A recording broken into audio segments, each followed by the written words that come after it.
سفر اسلام کی معزز خواتین اور حضرات، میں ہوں سائرہ خان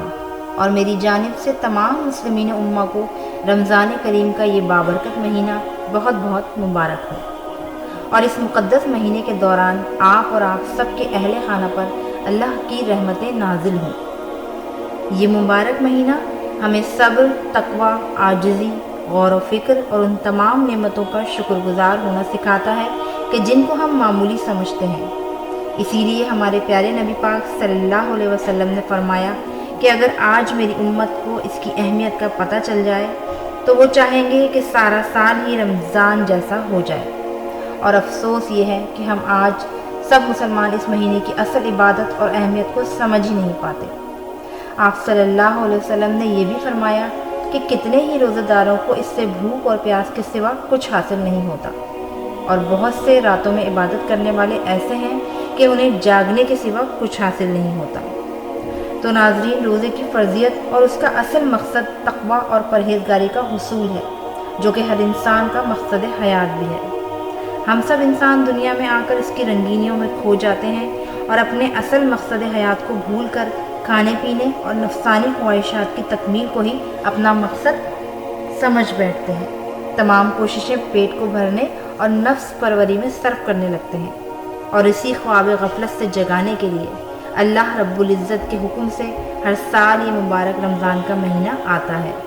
تاکہ ہم سب یہ جان لیں کہ زندگی کا اصل مقصد صرف کھانا پینا ہی نہیں، بلکہ اصل مقصد تو تقوی ہے، شکر گزاری ہے۔ وہ مقصد حیات ہے کہ جس کی تکمیل کے لیے اللہ رب العزت نے بنا کر ہمیں اس دنیا میں بھیجا۔ اور تقوی کیا ہے؟ تقوی نیک کام کرنے اور برے کاموں سے بچنے کا نام ہے۔ جب روزے کی حالت میں انسان حکم الہی کی تکمیل میں ترک کر دیتا ہے تو روزہ زبان حال سے اسے یہ درس دیتا ہے کہ اے روزے دار، تو نے حلال چیزیں اپنے رب کے حکم سے ترک کر دی، تو وہ چیزیں، وہ کام جنہیں تیرے رب نے ہمیشہ کے لیے تجھ پر حرام کر دی ہیں، تو ان کے ارتکاب سے بھی باز رہنا، یعنی ان کے کرنے سے بھی باز رہنا۔ اور پھر یہ کہ نیک اعمال، نماز اور دیگر تمام عبادات صرف رمضان ہی میں کرنا تقوی کی علامت نہیں ہے، بلکہ اس کا اصل مقصد زندگی بھر انسان کی تعلیم کرنا ہے۔ کیا ہم نے غور و فکر کیا کہ قرآن پاک ماہ مبارک میں تمام انسانیت کے لیے ہدایت کی واضح دلیل لے کر حق اور باطل کے درمیان فرق کے ساتھ کیوں نازل ہوا، اور قرآن پاک ہم سے کیا مطالبہ کرتا ہے؟ بے شک تلاوت قرآن پاک کرنے کا بہت اجر و ثواب ہے، لیکن ماہ رمضان میں قرآن پاک ہم سے یہ مطالبہ کرتا ہے کہ ہم اس مہینے میں قرآن پاک کو پڑھنے کے ساتھ ساتھ اسے سمجھنے پر بھی خصوصی توجہ دیں، اور قرآن پاک میں دیے گئے تمام احکامات پر عمل کر کے اللہ سے اپنے رشتے کو مضبوط بنائیں اور اپنے اعمال کا محاسبہ کریں اور ان کی اصلاح کریں۔ ناظرین، یہ بابرکت مہینہ ایک بار پھر سے ہماری زندگی میں آیا ہے۔